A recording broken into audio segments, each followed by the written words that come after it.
अस्सलाम वालेकुम स्टूडेंट्स, क्या हाल हैं जी। अल्लाह से दुआ करता हूँ कि आप सब खैरियत से होंगे। स्टूडेंट्स, आज हम काउंट डाउन बुक 7 ग्रेड 7 के बारे में एक्सरसाइज नंबर 6 जो है उसके क्वेश्चन नंबर 11 से स्टार्ट करेंगे। हमने क्वेश्चन नंबर 10 तक जो है वो कर लिए थे। अभी चलते हैं जी बुक पे और क्वेश्चन नंबर 11 रीड करते हैं। ये हमारे पास क्वेश्चन नंबर 11 है। क्वेश्चन सॉल्व करने से पहले आपसे रिक्वेस्ट करूंगा कि अगर आपने मेरा चैनल सब्सक्राइब नहीं किया तो मेरे चैनल को सब्सक्राइब करें और साथ में बेल आइकन को प्रेस करें ताकि मेरी हर आने वाली वीडियो आप तक पहुंच सके। तो स्टूडेंट्स, क्वेश्चन नंबर 11 में वो कह रहा है कि आ man walk 3 kilometre in 1 hours, find the distance he can travel in 18 second. वो कह रहे हैं कि अगर एक आदमी जो है 1 घंटे में 3 किलोमीटर का फासला कवर करता है तो 18 सेकंड में वो कितना फासला कवर करेगा। तो स्टूडेंट्स, इसमें सबसे पहले तो ये देखें कि हमारे पास एक टाइम जो है वो आवर्स में दिया हुआ है और एक टाइम सेकंड में दिया हुआ है। तो हमने सबसे पहला काम ये करना है कि दोनों को एक ही में कन्वर्ट करना है। तो आपको पता है कि 18 सेकंड को आवर्स में चेंज करेंगे तो पॉइंट में आंसर आएगा। तो हम क्या करेंगे, आवर्स को सेकंड में चेंज कर देंगे।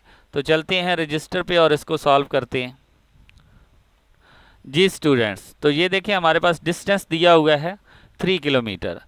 3 किलोमीटर के हम मीटर बनाएंगे और आपको पता है 1 किलोमीटर में कितने मीटर होते हैं, 1000 होते हैं। ठीक है, तो अगर 1 किलोमीटर में 1000 होते हैं मीटर तो 3 किलोमीटर में कितने होंगे, मल्टीप्लाई हम क्या करेंगे 3 से करेंगे, 1000 मल्टीप्लाई 3, तो ये 3000 बन जाएगा। ओके जी।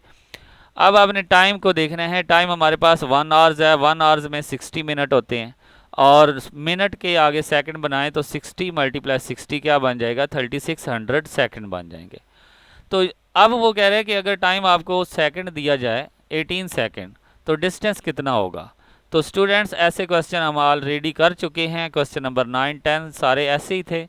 तो अब ज़रा देखें, मैंने आपको ये भी बताया था लास्ट लेक्चर में कि जो चीज़ आपने फाइंड करनी है उसको लेफ़्ट साइड पे लिखें और जो चीज़ आपके पास फाइंड है उसको राइट साइड पे लिखें। ठीक है, तो जब हमारे पास 3600 सेकंड थे तो उसने कितना डिस्टेंस कवर किया था, 3000 मीटर।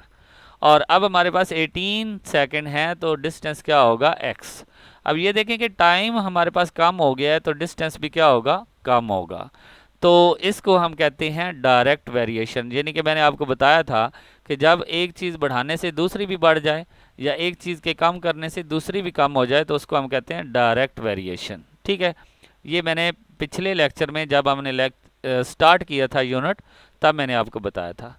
अब ये देखें कि ये एरो जो लगाया हुआ है इसकी डायरेक्शन आप दोनों के ऊपर भी कर सकते हैं और दोनों की नीचे भी कर सकते हैं। ये भी मैंने आपको बताया था कि जब डायरेक्ट वेरिएशन हो तो आप एरो का जो डायरेक्शन है वो दोनों की सेम, चाहे ऊपर करें चाहे नीचे करें। ठीक है, तो ये आपकी मर्ज़ी। मैंने दोनों की ऊपर की हुई है। अब आप क्या करेंगे जी, जो टेल वाली वैल्यू है उसको पहले लिखेंगे और जो हेड वाली है उसको बाद में लिखेंगे। टेल वाली कौन सी होती है, ये नीचे वाली वैल्यू। अब ऊपर जिस साइड पे ये डायरेक्शन होती है उसको हेड कहते हैं और जिस साइड पे डायरेक्शन नहीं होती उसको टेल कहते हैं। ठीक है, तो x रेशो 3000, आगे प्रोपोर्शन 18 रेशो 3600। ठीक है जी। तो अब आपको मैंने ये भी बताया था कि ये रेशो किस में, फ्रैक्शन में चेंज हो जाती है। तो इसको हम लिखेंगे x by 3000 is equal to, ये प्रोपोर्शन इक्वलिटी का साइन होता है, इक्वल बन जाएगा और आगे आ जाएगा 18 बाय 3600। ठीक है, अब ये 3000 इधर क्या हो रहा है, डिवाइड हो रहा है, दूसरी साइड पे क्या हो जाएगा, मल्टीप्लाई। तो इसकी ये दोनों जीरो कैंसिल हो जाएंगी। अब ऊपर हमारे पास रह जाएगा 18 मल्टीप्लाई 30 और नीचे हमारे पास रह जाएगा 3600। तो इस तरह जब हम इनको सिंप्लीफाई करेंगे तो ये 18 1 जार 18, 18 2 जार 36। अब 2 रह गया, 2 को कैंसिल आउट करेंगे 30 के साथ, 2 1 जार और 2 15 जार 30। अब हमारे पास नीचे डिनोमिनेटर में कोई भी वैल्यू नहीं रही, 1 रहा है। तो वो आपको पता है हर नंबर के नीचे 1 होता है। तो इसको आप जो है वो छोड़ दें। ऊपर आपके पास रह गया 15 मल्टीप्लाई 1। 15 मल्टीप्लाई 1 क्या आता है, 15 आता है। तो ये हमारे पास 15 मीटर जो है वो डिस्टेंस कवर करेगा जब उसके पास टाइम होगा 18 सेकेंड। ठीक है जी। तो ये हमारा क्वेश्चन कंप्लीट हुआ। अब हम क्वेश्चन नंबर 12 की तरफ बढ़ते हैं। क्वेश्चन नंबर 12 है कि if 8 man can do a job in 12 days, how long will 24 man take to complete it. वो कह रहे हैं कि अगर 12 दिनों में 8 आदमी जो हैं वो 12 दिनों में एक काम ख़त्म करते हैं। फॉर एग्ज़ाम्पल एक घर बना रहे हैं, 8 आदमी हमने लगाए हुए हैं और वो काम 12 दिनों में ख़त्म करते हैं। तो अगर वही घर जो है 24 आदमी लगा दिए जाएं तो वो घर जल्दी बनेगा या लेट बनेगा? तो ज़ाहिर सी बात है, आदमी ज़्यादा हो गए हैं तो घर जल्दी बनेगा। ठीक है, तो इसलिए आदमी आप ज़्यादा कर रहे हैं तो दिन क्या होंगे, कम हो जाएंगे। तो इसको हम कहते हैं इन्वर्स वेरिएशन। तो चलते हैं इसको सॉल्व करते हैं। ये देखें, डे चौके हमने फाइंड करने थे, लेफ्ट साइड पे मैंने लिखे और मैंने यहाँ पे लिखे। जब 8 आदमी थे 12 दिन लगे, और जब 24 आदमी हैं तो कितने दिन लगेंगे, ये हमने फाइंड करना था। तो अब ये देखें, चूँकि सेम वर्क है, सेम जॉब है, ठीक है, तो इन्वर्स वेरिएशन होगी, क्योंकि आप आदमी बढ़ा रहे हैं तो दिन क्या होंगे, कम लगेंगे। ठीक है, तो इसलिए एक का एरो ऊपर कर दें और एक का एरो नीचे कर दें। तो ये पहले का हमेशा क्या करें, ऊपर रखें, और दूसरे का क्या कर देना, नीचे कर देना। अब सेम वही प्रोसीजर होगा कि टेल वाली को पहले लिखें और हेड वाली को बाद में लिखें। तो यहाँ पे भी क्या होगा, टेल वाली पहले आएगी और हेड वाली बाद में आएगी।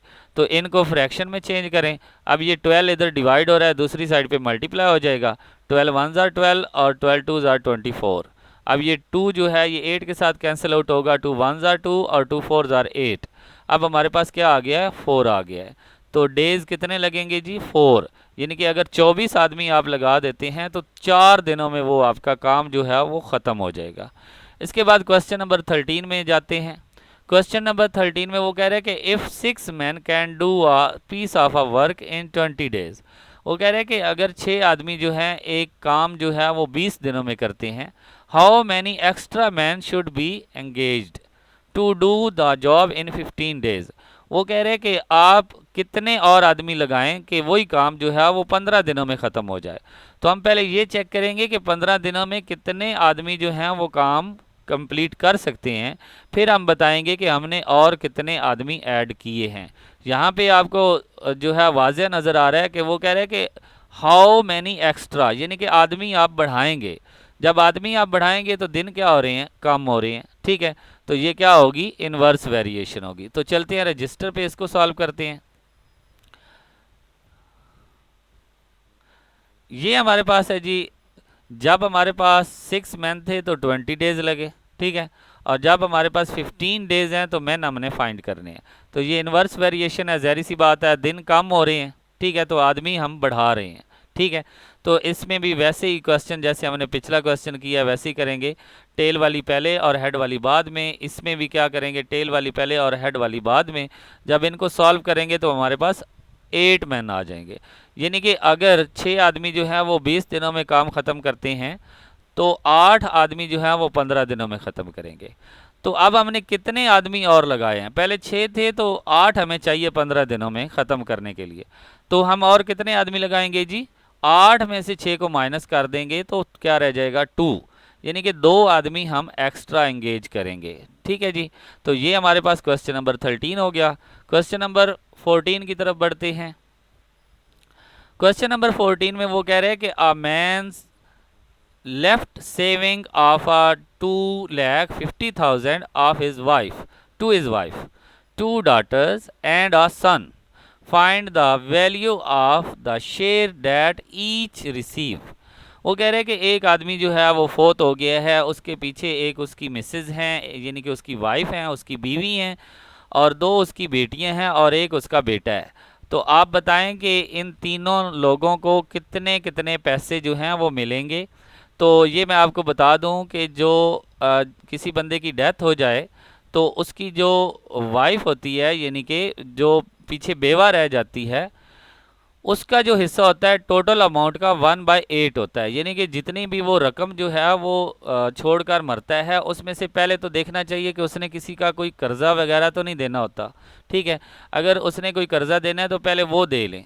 उसके बाद जो वैल्यू रह जाएगी उसको आप अगर 1/8 से मल्टीप्लाई करें, यानी कि 8 पे डिवाइड कर दें पूरी वैल्यू को, तो जो आंसर आएगा वो उसका होगा, उसकी वाइफ का। ठीक है, अब जो आंसर वाइफ का आया उसको उसमें से निकाल दें। ठीक है, जो पीछे रकम रह जाएगी वो उसके बेटों और बेटियों में डिवाइड करें। तो बेटे और बेटी में क्या रेशियो होती है, 2:1। यानी कि जो बेटा होता है उसको डबल मिलता है और बेटी को जो है वो सिंगल मिलता है। फॉर एग्जांपल अगर 150 रुपीज़ हो तो 50 रुपये बेटी को मिलेंगे और 100 रुपया बेटे को मिलेगा। ठीक है, तो यहाँ पे अब क्वेश्चन की तरफ आते हैं। मैन लेफ्ट सेविंग, उसने कितने पैसे छोड़े थे? 2,50,000।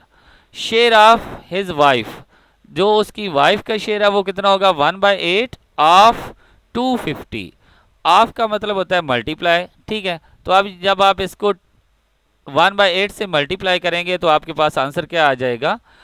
31,250। ठीक है, तो अब आपने क्या करना है, 2,50,000 में से ये जो वाइफ का हिस्सा था इसको आप माइनस कर लें। ठीक है, तो पीछे आपके पास रह गया 2,18,750। अब ये 2,18,750 जो है इसको आपने उसके बेटों और बेटियों में डिवाइड करना है। तो आपको पता है सन रेशियो डॉटर क्या होता है जी? 2:1।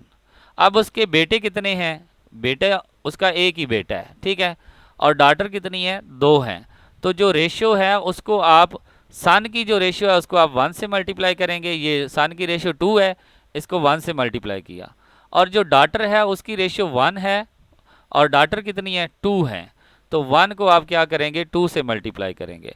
तो अब ये 2 1 2 आ जाएगा और ये भी क्या आ जाएगा? 2 1 2। अब आप जो रेशियो है इसका सम निकाल लें। ठीक है, तो सम क्या आ जाएगा? 2 + 2 4 आ जाएगा। ठीक है जी, अब आप लिखें जी शेयर ऑफ सन, जो सन का शेयर होगा वो कितना होगा? सन की रेशियो क्या है उसको देखें, 2 है। ठीक है, यहाँ पे क्या है? 2 है। तो 2 बाय जो सम आपने सम ऑफ रेशियो निकाला है उसको डिवाइड करें।